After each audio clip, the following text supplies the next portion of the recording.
చెన్నాపట్నం పట్టు చీరల అంగడి 2వ వార్షికోత్సవ బంపర్ ఆఫర్లు. పట్టు మరియు కాటన్ శారీస్ పై భారీ డిస్కౌంట్లు. నమస్తే, వెల్కమ్ టు సుమన్ టీవీ. నేను మీ సాయి భైరి. ఈరోజు భారత్ ఇంగ్లాండ్ మధ్య 2వ సెమీఫైనల్ మ్యాచ్ జరగబోతుంది. ఇది చాలా కీలకమైనటువంటి మ్యాచ్. ఈ మ్యాచ్ గెలిస్తేనే ఫైనల్కి వెళ్ళేటువంటి అవకాశం, లేదంటే ఇంటి ముఖం పట్టేటువంటి అవకాశం ఉంది. ఇప్పటికే నిన్న ఫస్ట్ సెమీస్లో న్యూజిలాండ్ ఫైనల్కి చేరి ఇంకా ఎవరు వస్తారా ఫైనల్కి అని ఎదురు చూస్తుంది. ఈరోజు ఇంగ్లాండ్ న్యూజిలాండ్ అమితుమి తేల్చుకోబోతుంది. ఈ నేపథ్యంలో రెండు జట్ల బలాబలాలు ఏంటి, రెండు జట్లు ఏ రకంగా ఉన్నాయనేటువంటి విషయాన్ని ఒకసారి చూద్దాం. ముందుగా ఇండియా ఇంగ్లాండ్ ఇప్పటి వరకు ఫేస్ టు ఫేస్ తలపడ్డటువంటి మ్యాచ్ల్లో, గత 10 మ్యాచ్ల్లో న్యూజిలాండ్ ఇండియా ఆడినటువంటి మ్యాచ్ల్లో ఇండియా 7 మ్యాచ్లు గెలిచింది, ఇంగ్లాండ్ 3 మ్యాచ్లు గెలిచింది. అలాగే గత లాస్ట్ మ్యాచెస్ భారత్ అదేవిధంగా ఇంగ్లాండ్ ఆడినటువంటి గత లాస్ట్ మ్యాచెస్ 5 చూసుకుంటే 5కి 5 ఇంగ్లాండ్ గెలిచి మంచి ఫామ్లో ఉంది వరుస విజయాలతోటి. ఇండియా 4 గెలిచింది, ఒకటి లాస్ అయిపోయింది 5లో. సో దీంతో గత ఈ వరల్డ్ కప్లో జరిగింది అంతా కూడా ఒకటి ఓడిపోవడంతో మనం 5లో 4 గెలిచాం, వీళ్ళు 5కి 5 గెలిచి మంచి ఫామ్లో ఉన్నటువంటి పరిస్థితి. ఇక ఇప్పుడు మ్యాచ్ జరుగుతుంది వాంఖేడేలో కాబట్టి, ముంబై వాంఖేడే స్టేడియంలో జరుగుతుంది కాబట్టి పూర్తిగా మంచి బ్యాటింగ్కి అనుకూలించేటువంటి పిచ్గా మనం చెప్పొచ్చు. ఎందుకంటే వాంఖేడేలో ఫస్ట్ బ్యాటింగ్ చేసినటువంటి బ్యాట్స్మెన్స్ టీం కొట్టేటువంటి స్కోర్ 180గా ఉంది. సెకండ్ యావరేజ్ కూడా 160+ ఉంది వాంఖేడేలో. అలాగే పేసర్లకి 60% వికెట్ టేకింగ్గా ఉంది ఈ పిచ్, 40% స్పిన్నర్లకి వికెట్ టేకింగ్ పిచ్గా ఉంది. కాబట్టి ఇక్కడ స్పిన్ ప్రభావం ఎక్కువ కనిపించేటువంటి అవకాశం లేదు. అదేవిధంగా పేస్ కూడా మొత్తం కమ్మేస్తుందని కూడా లేదు. ఆల్మోస్ట్ సేమ్ ప్రాధాన్యతగా మనకి ఇక్కడ కనిపిస్తుంది. అలాగే ఇక్కడ ఐ స్కోర్ 200 ఈ గ్రౌండ్లో 254. మొన్న వెస్టిండీస్ జింబాబ్వే మ్యాచ్లో వెస్టిండీస్ చేసింది, హై స్కోర్ ఇక్కడ ఉంది. యావరేజ్న 200+ స్కోర్లు కూడా చాలానే ఉన్నాయి ఇదే గ్రౌండ్లో. కాబట్టి ఈరోజు జరిగేటువంటి సెమీఫైనల్ మ్యాచ్లో పరుగుల వరద పారడం అయితే ఖాయంగా కనిపిస్తుంది. పిచ్ ఎలా తయారు చేస్తున్నారో తెలియదు, కానీ ఎలా చేసినా కూడా వాంఖేడే అనేది బ్యాట్స్మెన్స్కి ఫేవర్ పిచ్గానే ఉంటుంది. కాబట్టి ఇక్కడ అద్భుతమైనటువంటి పరుగులు అయితే ఈరోజు మ్యాచ్లో వచ్చేటువంటి అవకాశం ఉంది. నిన్న ఆల్రెడీ చూసాం న్యూజిలాండ్ చేసిన విధ్వంసానికి ఎలా, అది ఈడెన్ గార్డెన్లో. ఇక్కడ వాంఖేడేలో కూడా అలాంటి పరిస్థితి ఉండబోతుంది అనేది మనకు స్పష్టంగా కనిపిస్తుంది. ఎందుకంటే రెండు జట్లలో కూడా హార్డ్ హీటర్లో ఉన్నారు కాబట్టి పక్కగా మంచి స్కోరింగ్ అయితే వచ్చేటువంటి అవకాశం మనకు కనిపిస్తుంది. జట్ల యొక్క రికార్డ్స్, అదేవిధంగా పిచ్ వెన్యూకి సంబంధించినటువంటి వివరాలు. ఇక రెండు జట్లలో ఉన్నటువంటి ఆటగాళ్ళు ఏంటి, వాళ్ళ బలాబలాలు ఏంటి, ఏ జట్టు ఎక్కువ ఉందనేటువంటి విషయాలు ఒకసారి ఇప్పుడు మనం చూద్దాం. రైట్, ఇక టీమిండియా విషయానికి వస్తే ఓపెనర్లుగా అభిషేక్, సంజు. ఇంగ్లాండ్కి వచ్చేసరికి బట్లర్, ఫిల్ సాల్ట్. ఈ రెండు జట్లకు ఓపెనర్గా వీళ్ళున్నారు. దీంట్లో ఘోరమైనటువంటి విఫలమైనటువంటి ఫామ్లో ఉన్న బ్యాటర్ బట్లర్. మన దగ్గర ఘోరమైన విఫలమైన ఫామ్లో ఉన్న బ్యాటర్ అభిషేక్. గత 7 మ్యాచ్ల్లో బట్లర్ చేసినటువంటి స్కోర్ 70 కూడా దాటలేదు. గత 6 మ్యాచ్ల్లో అభిషేక్ చేసిన పరుగులు 90 కూడా దాటలేదు, యావరేజ్ 13 లోపే ఉంది. కాబట్టి ఈ ఇద్దరు ఓపెనర్లు ఫెయిల్యూర్లలో సమానంగా ఉన్నారు కాబట్టి పక్కన పెడదాం. ఒకవేళ ఫామ్లోకి వస్తే ఇద్దరు వేరే ఉంటుంది. ఇక సంజు లాస్ట్ మ్యాచ్ తోటి చాలా అద్భుతమైనటువంటి కాన్ఫిడెన్స్తో బిల్డ్ అయ్యి వస్తున్నాడు కాబట్టి సంజు మంచి ఫామ్లో మనకు కనిపిస్తున్నాడు. ఫిల్ సాల్ట్ కన్సిస్టెన్సీ లేదు దాంట్లో, వరుసగా ఒక మ్యాచ్ 2 మ్యాచ్లు బాగా ఆడినట్టున్నాడు, తర్వాత పెద్దగా కనిపించలేదు. బట్ ఫిల్ సాల్ట్ కనుక ఒక్కసారి విజృంభిస్తే స్కోర్ విపరీతంగా ఇంగ్లాండ్కి వచ్చేటువంటి అవకాశం ఉంటుంది. ఆ తర్వాత ఈశాన్ కిషాన్ మన దగ్గర. ఇక్కడ బేతలు కానీ బాంటం కానీ వస్తుంటారు, పరిస్థితులకు తగ్గట్టు వాళ్ళు ఆ పొజిషన్ మారుస్తుంటారు ఫస్ట్ డౌన్లో. ఈశాన్ కిషాన్ మొదట్లో అద్భుతంగా విజృంభించి ముందుకు వెళ్ళాడు, కానీ కన్సిస్టెన్సీని మెయింటైన్ చేయలేకపోతున్నాడు. బ్యాట్తో ముందుకు వెళ్ళేటువంటి ప్రయత్నం చేస్తున్నాడు. గత 2 మ్యాచ్లో కొంత విఫలమైన కూడా ఈశాన్ మంచి లైన్లోనే ఉన్నాడు కాబట్టి ఈశాన్ కొంచెం ఇక్కడ స్ట్రాంగ్గానే కనిపిస్తున్నాడు. బేదల్ ఆర్ బాంటం వీళ్ళిద్దరు ఎవరో ఒకరు ఫస్ట్ డౌన్లో వస్తారు. వీళ్ళు కూడా కన్సిస్టెన్సీ లేదు, వీళ్ళకి కూడా ఒక మ్యాచ్ ఆడుతున్నారు, ఒక మ్యాచ్ ఆడట్లేదు. కాబట్టి ఈ 1 డౌన్ పొజిషన్లో కూడా ఇంచుమించు సమానంగానే కనిపిస్తుంది బ్యాటింగ్లో. ఇక ఆ తర్వాత మన దగ్గర సూర్యకుమార్ ఉన్నాడు. అద్భుతంగా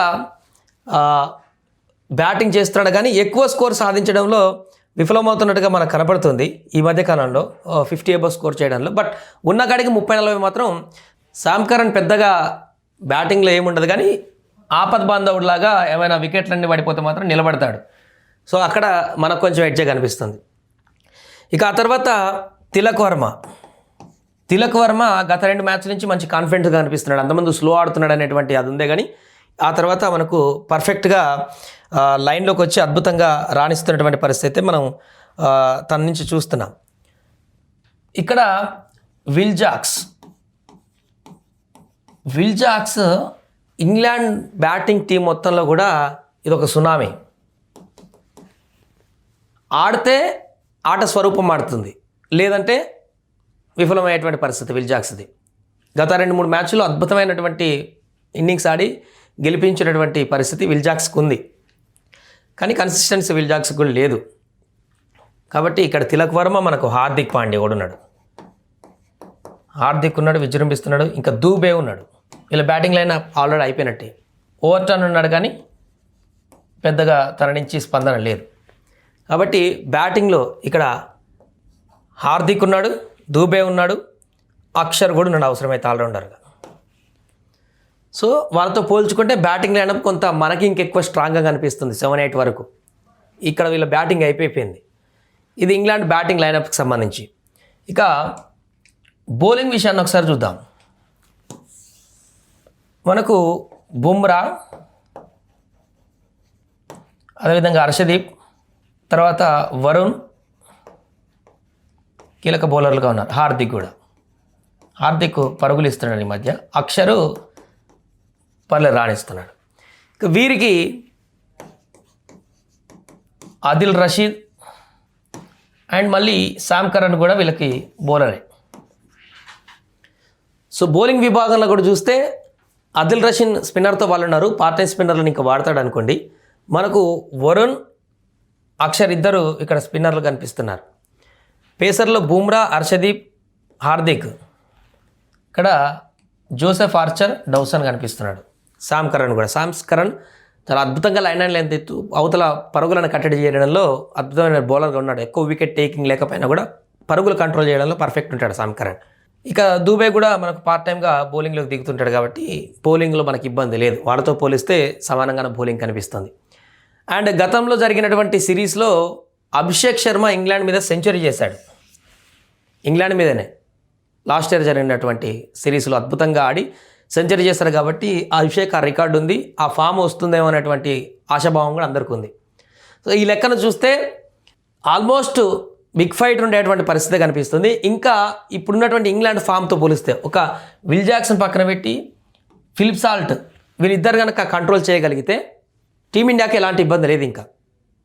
అండ్ అభిషేక్ గిట్లా ఫామ్లోకి వస్తే ఇబ్బంది పడకుండా సంజు తన ఫామ్ను కొనసాగిస్తే ఈశానిగా వీళ్ళందరూ వీళ్ళ పాత్ర చేస్తే ఎలాంటి ఇబ్బంది లేదు, డోకాలేదు ఇంగ్లాండ్ మీద. హ్యాపీగా ఆర్చర్ బౌలింగ్ ఒకటే క్రియాశీలకంగా మారే అవకాశం ఉంది మనకి ఈరోజు మ్యాచ్లో.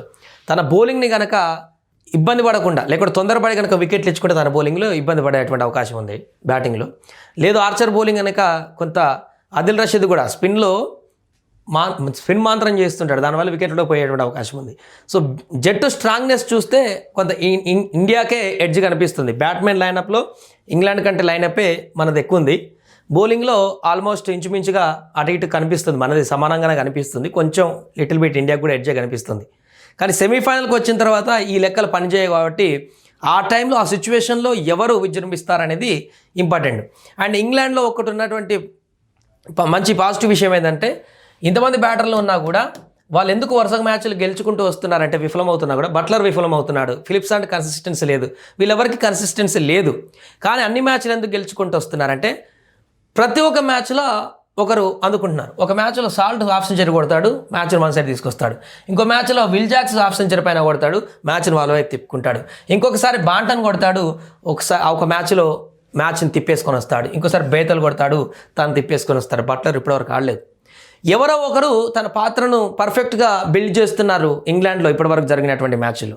మిగతా వాళ్ళు ఎంతో కొంత 30 రన్ అనే పాత్రను పోషిస్తూ హెవీ స్కోర్ చేయడానికి ఒక కీలక పాత్ర పోషిస్తున్నటువంటి సందర్భం ఇక్కడ మనకు కనిపించింది. మన సౌత్ ఆఫ్రికా మీద చూసాం, దూబే తప్ప ఎవరు రాణించక విఫలమైపోయి ఓడిపోయినటువంటి పరిస్థితిని చూసాం మొన్న సూపర్ 8లో. అలాంటి పరిస్థితి అక్కడ లేదు. ఒక పర్సన్ హిట్ అవ్వడం కాకుండా మిగతా వాళ్ళు ఎంతో కొంత కాంట్రిబ్యూట్ చేస్తారు 25-30 ఏళ్ళ, దాంతో హెవీ స్కోర్ చేయగలిగింది. ఇక్కడ ఆ ఒక్క మ్యాచ్ ఇబ్బంది పడ్డాం కాబట్టి సౌత్ ఆఫ్రికాలో, అలాంటి ఇబ్బంది పడితే మాత్రం చేజారిపోయినట్టే మ్యాచ్. లేదు వాళ్ళలాగానే సరే తొందరగా వికెట్ పడ్డా కూడా నెక్స్ట్ ఒకరు అందుకున్నారా వాళ్ళ పాత్రను, లేదు ఇంకొకరు వాళ్ళ పాత్రను అందుకున్నారా, ఇబ్బంది లేదు, డోకా లేదు, హ్యాపీగా సెమీఫైనల్లో అద్భుత విజయం సాధించి ఫైనల్కి వెళ్ళేటువంటి అవకాశం ఉంటుంది. ఏదేమైనా కూడా ఇది ఇంగ్లాండ్ ఇండియా మధ్య ఈరోజు జరగబోతున్నటువంటి మ్యాచ్కి సంబంధించినటువంటి వివరాలు.